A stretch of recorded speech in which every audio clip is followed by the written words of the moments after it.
चलिए आज हम लोग स्टार्ट करेंगे क्षेत्रमिति को। ठीक है, जो कि आपके बोर्ड के एग्जाम के लिए 5 नंबर तो एकदम फिक्स है कि इससे आएगा ही आएगा, इसमें कोई संदेह वाली बात नहीं है।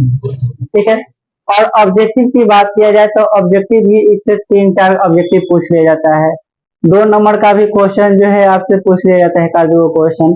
ठीक है, तो लगभग में 10 नंबर का इससे आपको तय है कि आना ही आना है, इसमें कोई संदेह नहीं। और 5 नंबर इससे फिक्स है। अगर केवल फॉर्मूला आपको याद है तो इसका ऑब्जेक्टिव आपसे केवल फॉर्मूला बेसिस पे रहता है, बन जाएगा। ठीक है, चलिए तो शुरुआत करते हैं क्षेत्रमिति की। क्षेत्रमिति जिसको हम लोग मेंसुरेशन बोलते हैं, मेंसुरेशन।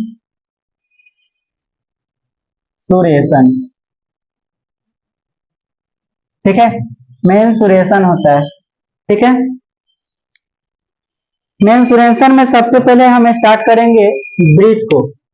ठीक है, सबसे पहले स्टार्ट करेंगे ब्रीथ को, ब्रीथ यानी सर के।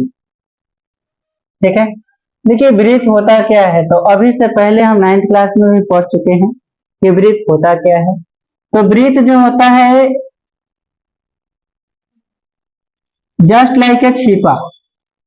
छिपा देखें, छिपा क्या है, और उसके ठीक बीच में क्या होता है, केंद्र होता है। ठीक बीच में केंद्र होता है जिसको हम लोग बोलते हैं सेंटर। केंद्र होता है जिसको हम लोग क्या बोलते हैं, सेंटर बोलते हैं। ठीक है, और ये जो ब्रीथ का केंद्र होता है, ब्रीथ का केंद्र और ब्रीथ के ये जो चारों तरफ से, देखिए ऐसा समझ लीजिए कि एगो आप खेत में खूंटा गाड़ दीजिए। ठीक है, और खूंटा गाड़ दीजिए, और खूंटा गाड़ने के बाद उसमें गाय को बांध दीजिए खूंटवा में। एगो रस्सी से बांध दीजिएगा तो मान लीजिए कि गैया यहाँ तक लाएगा, और यहाँ तक चारों तरफ घास जो है चढ़ घूम घूम के क्या करेगा, चढ़ेगा। तो जितना भी चढ़ेगा सभी जगह रस्सी की लंबाई क्या होगा, सभी जगह रस्सी की लंबाई क्या होगा, सभी जगह रस्सी की लंबाई समान होगा। और एक चारों तरफ जो ये बाउंड्रिंग जैसा बन जाएगा, ये बाउंड्रिंग जैसा बन जाएगा, इस बाउंड्रिंग को बोलते हैं परिधि। क्या बोलते हैं, इसको बोलते हैं परिधि। ठीक है, और जो केंद्र होता है, जो खूंटा होता है, और खूंटा से परिधि तक अगर कोई रेखा को ले आते हैं तो उस रेखा को बोलते हैं त्रिज्या। क्या बोलते हैं, त्रिज्या बोलते हैं, इंग्लिश में रेडियस बोलते हैं। ठीक है, यही 2 जब त्रिज्या मिलेगा ना, 2 त्रिज्या मिलेगा तो पूरा को हम लोग बोलते हैं व्यास। क्या बोलते हैं, व्यास बोलते हैं। अगर केंद्र O है और ये आपका A है और ये आपका बिंदु B है, तो OB जो कहलाएगा, OB आपका कहलाएगा त्रिज्या। क्या कहलाएगा, त्रिज्या, जिसको रेडियस बोलते हैं। ठीक है, और AB जो कहलाएगा, AB आपका क्या कहलाएगा, तो व्यास कहलाएगा, जिसको हम लोग डायमीटर बोलते हैं, डायमीटर। व्यास को हम लोग D से डिनोट करते हैं और त्रिज्या को R से डिनोट करते हैं। ठीक है, ये हमारा क्या है, परिधि है, जिसको हम लोग बोलते हैं, परिधि को इंग्लिश में सरकमफ्रेंस बोलते हैं, सरकमफ्रेंस।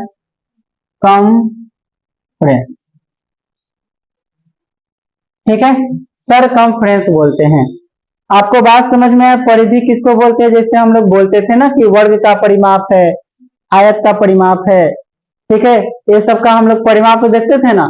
तो यहाँ पर ब्रीथ है, तो ब्रीथ के भी चारों तरफ की जो बाउंड्रिंग होता है उसको जस्ट लाइक ए परिमाप है, लेकिन ब्रीथ गोल होता है, जिसके कारण हम लोग इसको क्या बोलते हैं, परिधि बोलते हैं। बोलिए कोई दिक्कत है,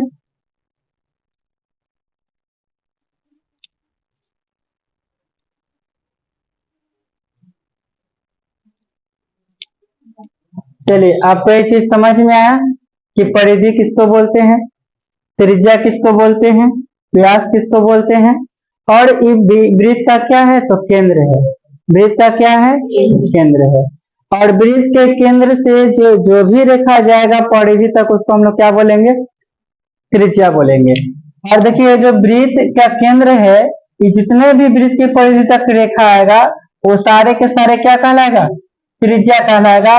और जितने भी त्रिज्या होगा सभी त्रिज्या की लंबाई क्या होगा, समान होगा। सभी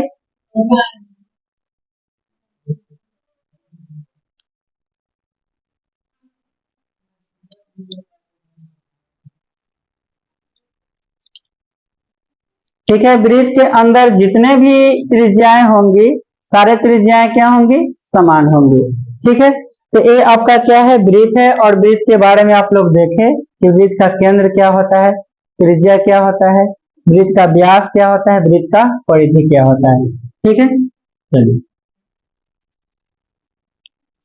देखिए, ये यदि आपका वृत्त है और वृत्त का क्या है तो त्रिज्या है, कोई दिक्कत है रहा, अब ठीक है, अब ठीक है। चलिए, ए वृत्त का केंद्र O है और ये क्या है, ए है। ठीक है, तो ये आपका वृत्त का क्या है, त्रिज्या है। ठीक है, तो वृत्त का क्या क्या निकल सकता है, जरा देखिए कि वृत्त का त्रिज्या जो होता है, वृत्त का त्रिज्या, व्यास की पहले बात करूं, वृत्त का जो व्यास होता है 2 गुने त्रिज्या के बराबर होता है।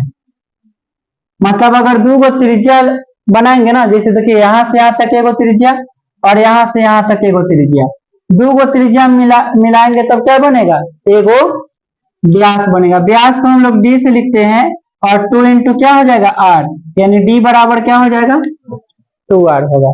तो व्यास बराबर क्या होगा, तो 2 गुने त्रिज्या होगा। ठीक है, वही कहेंगे कि त्रिज्या जो होता है, त्रिज्या जो होता है व्यास का क्या होता है, तो व्यास का आधा होता है।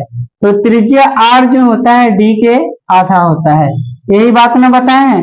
अब जरा बताइए, यहाँ r बराबर निकालते 2 को उधर भेजते तो d/2 होता। तो व्यास जो होता है त्रिज्या का क्या होता है, आधा होता है। ठीक है, उसी प्रकार से अगर हम वृत्त की परिधि कहूं, वृत्त की परिधि, तो परिधि को हम लोग इंग्लिश में सरकमफ्रेंस बोलते हैं। c बराबर जो होगा 2 पाई r के बराबर होगा। क्या होगा, 2 पाई r होगा। वृत्त की परिधि 2 पाई r। वृत्त का जो क्षेत्रफल होगा, वृत्त का जो क्षेत्रफल होगा वो पाई r स्क्वायर होगा। वृत्त का जो क्षेत्रफल होगा क्या होगा, पाई r स्क्वायर होगा। नोट कीजिए इसको। तो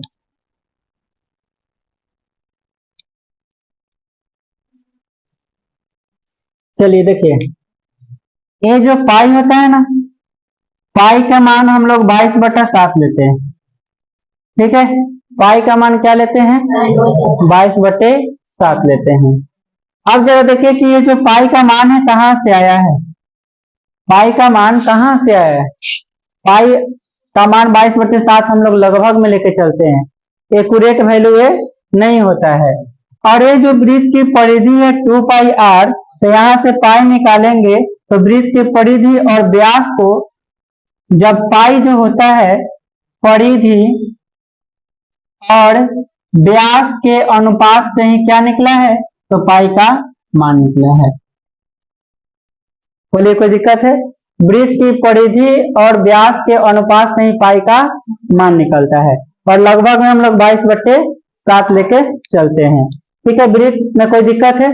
चलिए अब आते हैं अर्धवृत्त पे।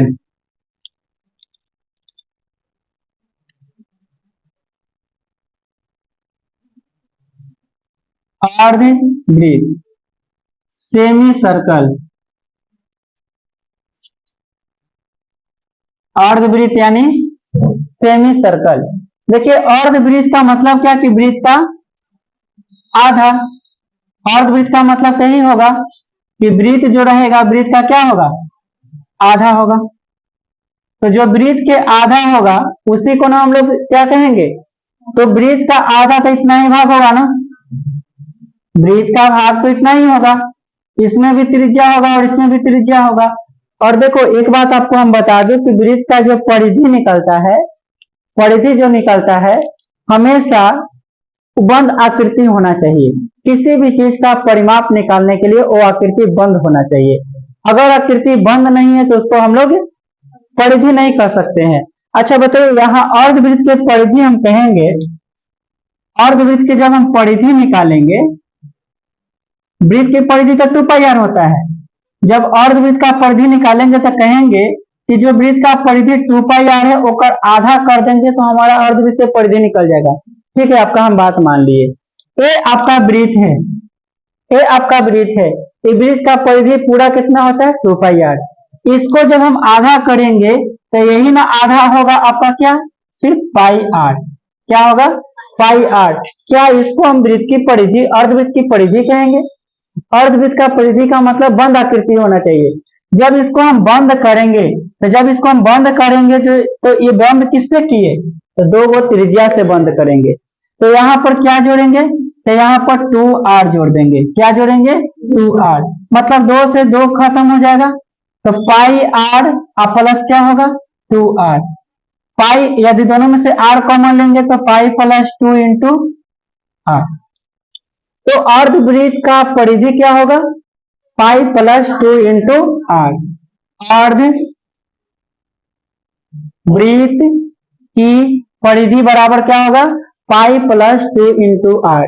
पाई प्लस 2 इंटू आर क्यों हुआ पता चला, या आप बोल सकते हैं पाई आर प्लस 2r, ये भी बोल सकते हैं, कोई दिक्कत नहीं है। पाई आर प्लस 2r बोलिए चाहे पाई प्लस 2 इंटू आर बोलिए। तो ये आपका क्या हो गया।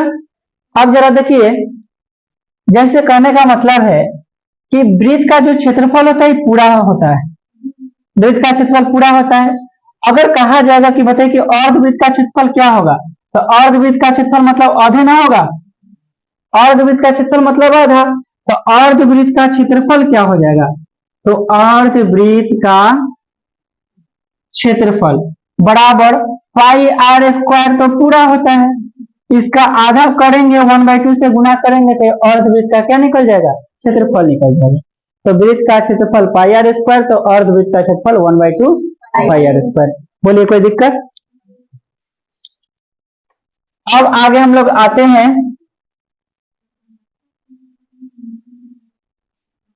चतुर्थांश पे। चतुर्थांश, देखिए वृत्त का चतुर्थांश क्या होता है, ए आपका वृत्त है, ठीक है, ए आपका वृत्त है, और वृत्त को जब हम एक व्यास खींचे तो वृत्त क्या कई भागों में बट गया, 2 भागों में बट गया। अब एक और एक दूसरे के लंबवत व्यास खींचेंगे तो वृत्त कई भागों में बट गया, 4 भागों में बट गया। तो यहाँ पर कितना डिग्री का कोण बनाने लगा, 90 डिग्री का कोण बनाने लगा, ठीक है।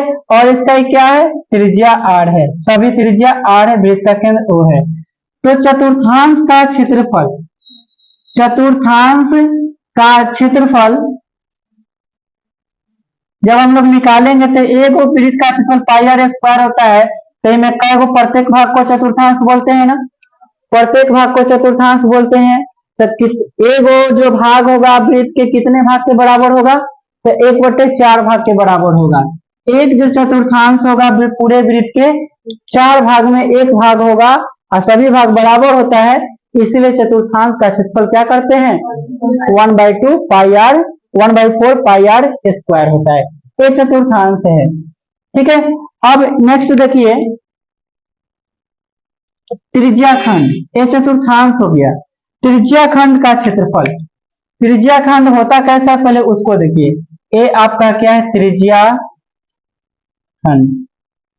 त्रिज्याखंड, ठीक है। ये जो वृत्त है, ठीक है,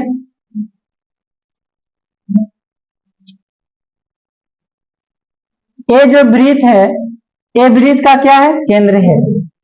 तो इस वृत्त को त्रिज्या द्वारा खंडित किया जाएगा, उसी भाग को हम लोग क्या बोलेंगे, त्रिज्याखंड बोलेंगे। मान के चलिए कि ये त्रिज्या हो गया, वो एक और त्रिज्या, 2 त्रिज्या से वृत्त का 2 भाग में बट गया, एगो ही भाग हो गया, एगो ही भाग हो गया, एगो ही पूरा भाग हो गया, 2 खंड हुआ। 2 त्रिज्या से वृत्त कितना खंड में हो गया, 2 खंड में। तो इसको हम लोग बोलेंगे लघु त्रिज्याखंड, लघु त्रिज्याखंड, और इसको बोलेंगे दीर्घ त्रिज्याखंड, दीर्घ त्रिज्याखंड, दीर्घ त्रिज्याखंड, लघु त्रिज्याखंड और दीर्घ त्रिज्याखंड समझ में है। ए आपका केंद्र है O, और त्रिज्या OA और OB द्वारा थीटा कोण से इस त्रिज्याखंड को काटा गया। अगर मान के चलिए कि जब त्रिज्या खंड का दीर्घ लघु त्रिज्या खंड है, इसका क्षेत्रफल निकालना होगा तो कैसे निकालेंगे? ठीक है, तो देखिए जब इसका क्षेत्रफल निकालना होगा तो हम लोग कैसे निकालेंगे? त्रिज्या खंड का क्षेत्रफल, एक बात याद रखिएगा कि केंद्र पर कितना डिग्री का कोण बनता है? 360 डिग्री के कोण। ठीक है, केंद्र पर जो है 360 डिग्री का कोण बनता है और यहाँ थीटा कोण बना रहा है, तो थीटा बटे 360, तो क्या निकल जाएगा? तो इसका कोण निकल जाएगा।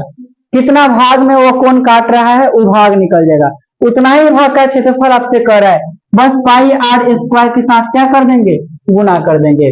थीटा बट्टे 360 पाई आर स्क्वायर के साथ क्या कर देंगे? गुना कर देंगे। अच्छा बताइए, जब इसका परिमाप कहेगा, किसका परिमाप? ये कहा त्रिज्या खंड का क्षेत्रफल, त्रिज्या खंड का क्षेत्रफल। अब त्रिज्या खंड का परिमाप, परिमाप का मतलब क्या कि ये जो त्रिज्या खंड है इसके चारों तरफ का लंबाई, उसी को हम बोलते हैं। तो देखिए एक बात आपको बताते हैं कि सबसे पहले हम लोग जानते हैं कि 2 पाई आर क्या होता है? वृत्त के परिधि होता है। 2 पाई आर क्या होता है? अगर वृत्त की परिधि को थीटा बट्टे 360 से काटा जाएगा, थीटा बट्टे 360 2 पाई आर, तो क्या निकला? तो ये जो ए बी है ये ही ना निकलेगा, चाप निकलेगा, क्योंकि थीटा बट्टे 360 से हम किसको काट रहे हैं? 2 पाई आर के साथ काट रहे हैं, वृत्त की परिधि को काट रहे हैं। तो वृत्त की परिधि को जब थीटा बट्टे 360 से काटेंगे तो हमारा क्या निकल जाएगा? तो ए बी को बोलते हैं चाप। क्या बोलते हैं? इसको बोलते हैं चाप बोलते हैं। बोलिए कोई दिक्कत है? तो यहाँ केवल चाप निकलने से त्रिज्या खंड का परिमाप तो नहीं निकल गया, इसमें क्या आपको करना पड़ेगा? 2r जोड़ना पड़ेगा, तब जाके आप बंद आकृति होगा। बात समझ में आया? तो त्रिज्या खंड का परिमाप क्या होगा? थीटा बट्टे 360, थीटा बट्टे 360 2 पाई, थीटा बट्टे 360 2 पाई आर प्लस क्या? थीटा का मान क्वेश्चन में दिया हुआ रहेगा। ठीक है, अब देखिए त्रिज्या खंड का ही परिमाप हो गया। अब त्रिज्या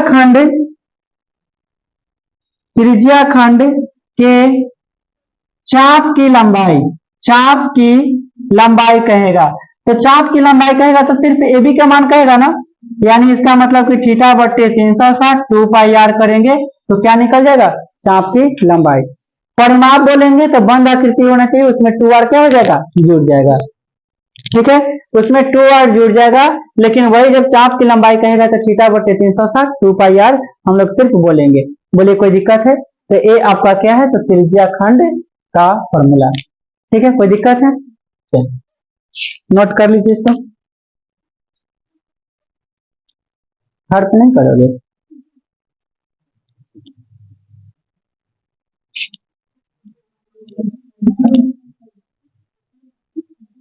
अब जरा देखो, एक बात बताते हैं कि ये जो आपका त्रिज्या खंड था, ठीक है, ये आपका चतुर्थांश था ना, चतुर्थांश का भी प्रत्येक भाग एक भाग तो त्रिज्या खंड ही होगा, लेकिन चतुर्थांश कितना डिग्री का कोण बनाएगा? 90 डिग्री का कोण बनेगा। तो थीटा यहाँ 90 हो जाएगा, तो थीटा बट्टे कितना था? 360 पाई आर स्क्वायर। तो 90 बटा 360 करेंगे पाई आर स्क्वायर, तो 9 चौके 36, 1/4 पाई आर स्क्वायर ही तो आएगा। तो इसीलिए हम लोग 1/4 पाई आर स्क्वायर, क्योंकि त्रिज्या चतुर्थांश का एक भाग जो होता है ना त्रिज्या खंड के भाग के ही बराबर होता है, उसको भी एक भाग को हम लोग क्या कर सकते हैं? त्रिज्या खंड कह सकते हैं, लेकिन इसको चतुर्थांश भी कहेंगे, लेकिन त्रिज्या खंड को हम लोग चतुर्थांश नहीं कहेंगे, चतुर्थांश को त्रिज्या खंड कह सकते हैं। बोले कोई दिक्कत है? चलिए अब देखिए, अब बताते हैं वृत्तखंड। क्या बताते हैं? वृत्तखंड किसको बोलते हैं? तो ये जो वृत्त है, वृत्त के खंड को हम लोग वृत्तखंड कहेंगे। तो वृत्त का खंड किससे किया जा सकता है? तो वृत्त के खंड को हम लोग जीवा द्वारा करेंगे। किसके द्वारा? जीवा द्वारा। जीवा क्या होता है? तो एक वृत्त है, तो वृत्त के दो परिधियों को मिलाने वाले रेखाखंड को क्या बोलते हैं? जीवा बोलते हैं। वृत्त के दो परिधियों को मिलाने वाले रेखाखंड को परिधियों के दो बिंदुओं को मिलाने वाले रेखाखंड को जीवा कहते हैं। और एक ऐसा जीवा जो वृत्त के केंद्र से होकर गुजरेगा उसको हम लोग व्यास कहेंगे। यानी सबसे लंबे जीवा को हम लोग क्या कहेंगे?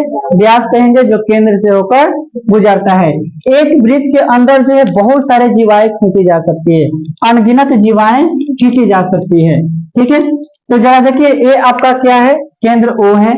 ए जीवा आपका क्या है? तो ए बी है। ए जीवा क्या है? तो ए बी है। तो ए बी जीवा जो है, ए बी जीवा इस वृत्त को दो भागों में बांट दिया। अब दोनों भाग बराबर तो नहीं है, तो इसीलिए इसको कहेंगे लघु वृत्तखंड। क्या बोलेंगे? लघु वृत्तखंड। लघु वृत्तखंड। और इसको क्या बोलेंगे? दीर्घ वृत्तखंड। दीर्घ वृत्तखंड। अच्छा बताइए, यदि आपको इस लघु वृत्तखंड का क्षेत्रफल पता चल जाए और आपसे कहे कि बताइए कि दीर्घ वृत्तखंड का क्षेत्रफल क्या होगा, तो दीर्घ वृत्तखंड का क्षेत्रफल निकालने के लिए पूरा वृत्त के क्षेत्रफल में से इसका क्षेत्रफल घटाएंगे तो पूरा क्षेत्रफल बचेगा। ठीक है, तो दीर्घ किसी एक का फॉर्मूला हमको पता होना चाहिए। तो लघु वृत्तखंड का फॉर्मूला हम लोगों को पता करना है। तो जरा देखिए कि ये जो चाप बनाया केंद्र पर थीटा कोण द्वारा बना रहा है।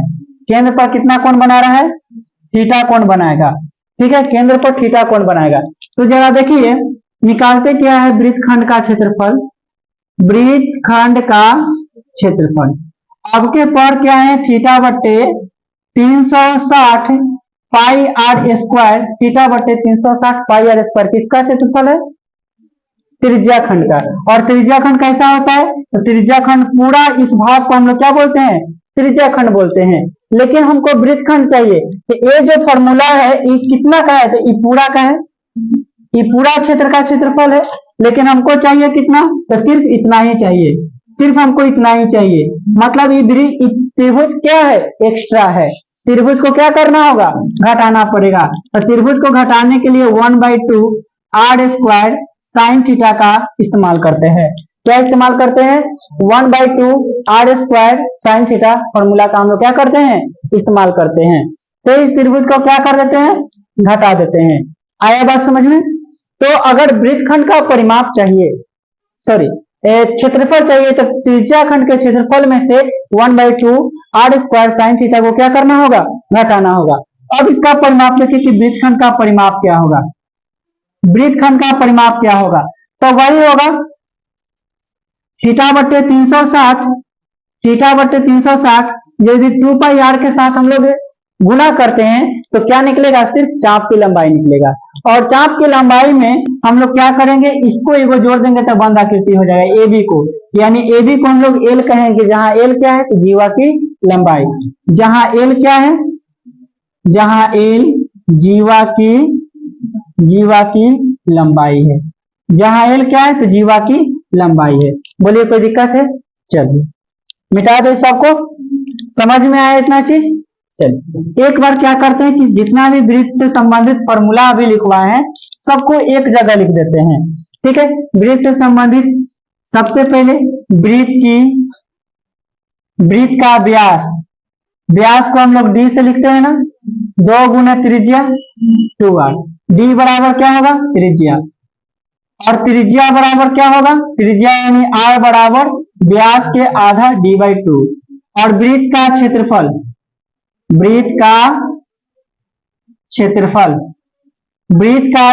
क्या होगा?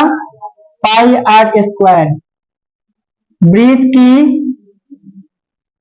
परिधि क्या होगा? 2 पाई आर। उसके बाद अर्धवृत्त पर आइए। अर्धवृत्त की परिधि क्या होगा? तो 2 पाई आर प्लस 2r, या आप कह सकते हैं पाई प्लस 2 इंटू आर। ठीक है, अर्धवृत्त का क्षेत्रफल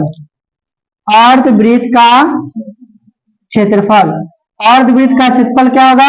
1/2 पाई आर स्क्वायर। उसके बाद हम लोग पढ़े हैं चतुर्थांश का क्षेत्रफल। किसका? चतुर्थांश का क्षेत्रफल 1/4 पाई आर स्क्वायर। उसके बाद पढ़े हैं त्रिज्या खंड का क्षेत्रफल। त्रिज्या खंड का क्षेत्रफल थीटा बट्टे 360 पाई आर स्क्वायर। त्रिज्या खंड का परिमाप, त्रिज्या खंड का परिमाप पढ़े हैं थीटा बट्टे 360 2 पाई आर प्लस क्या 2r। परिमाप में 2r इसलिए करते क्योंकि वो बंद आकृति हो। त्रिज्या खंड के चाप की लंबाई, त्रिज्या खंड के चाप की लंबाई क्या होगा थीटा बट्टे 360 2 पाई आर बस।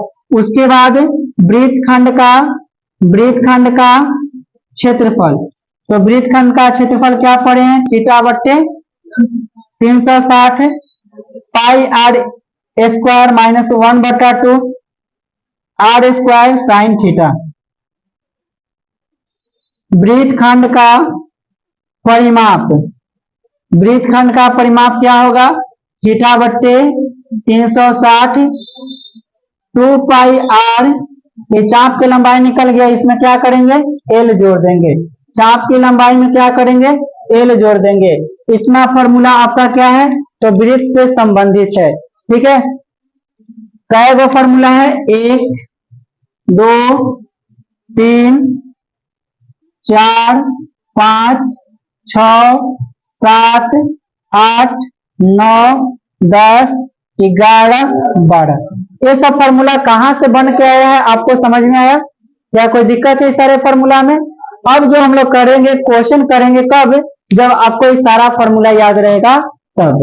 ठीक है, अब एक बात और कंसेप्ट आपको हम बता देना चाहते हैं कि ये आपका घड़ी है। क्या है?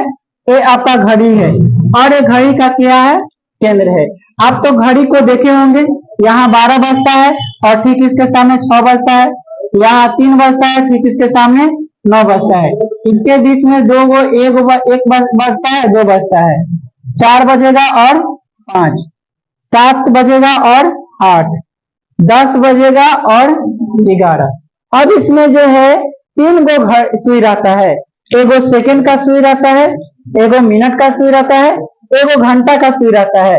तो जरा देखो, तुमको एक बात हम समझा देना चाहते हैं कि अगर जो सेकंड का सुई है, किसका सुई है सेकंड का सुई है, सेकंड सुई है जो 1 मिनट में पूरा एक चक्कर लगाता है। सेकंड सुई द्वारा रचित क्षेत्र का क्षेत्रफल कितना होगा तो एक वृत्त का क्षेत्रफल होगा।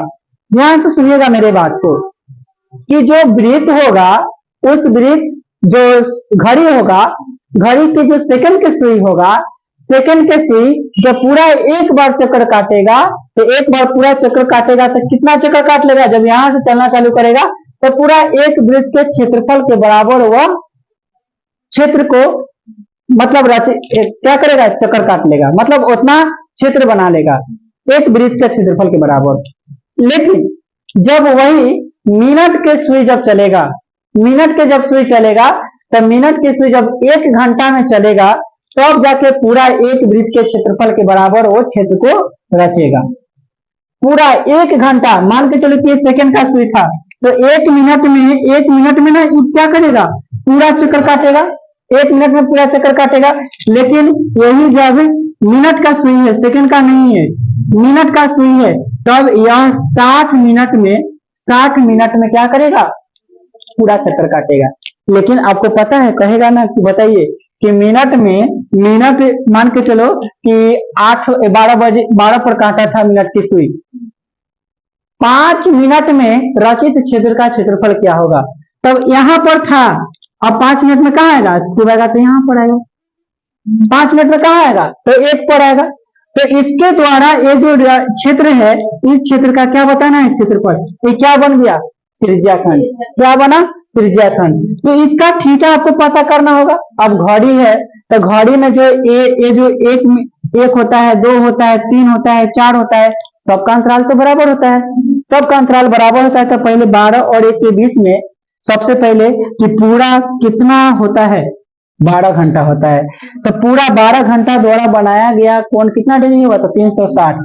तो 360 में आप क्या करोगे कि 12 से डिवाइड करोगे तो 1 भाग का निकलेगा, 6 से डिवाइड करोगे देखो मतलब 12 से डिवाइड करोगे तो एक भाग का निकल जाएगा, यानी 12 3 कितना 36, मतलब 5 मिनट में बनाया गया कोण कितना डिग्री होगा 30 डिग्री होगा।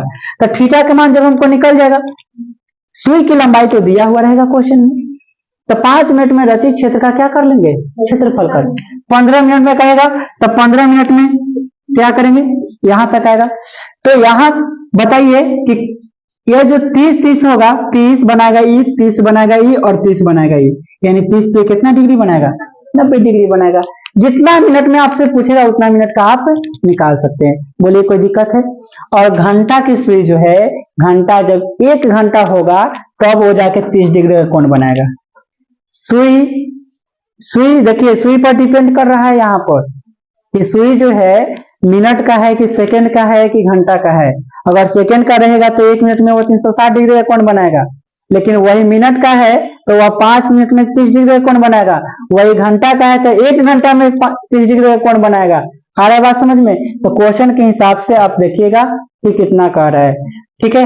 अगर आपसे 5 मिनट में पूछेगा तो क्या कितना से डिवाइड करेंगे 12 से डिवाइड करेंगे, तब जाके थीटा का कोण मान निकल जाएगा। उसके बाद सवाल हम लोग बना लेंगे। तो कल आप लोग ये फॉर्मूला को याद करके आइएगा, फॉर्मूला याद रहेगा तो आपको सवाल में किसी प्रकार का दिक्कत नहीं होगा, ठीक है। चलिए आज के लिए इतना ही, फिर मिलते हैं नेक्स्ट वीडियो में।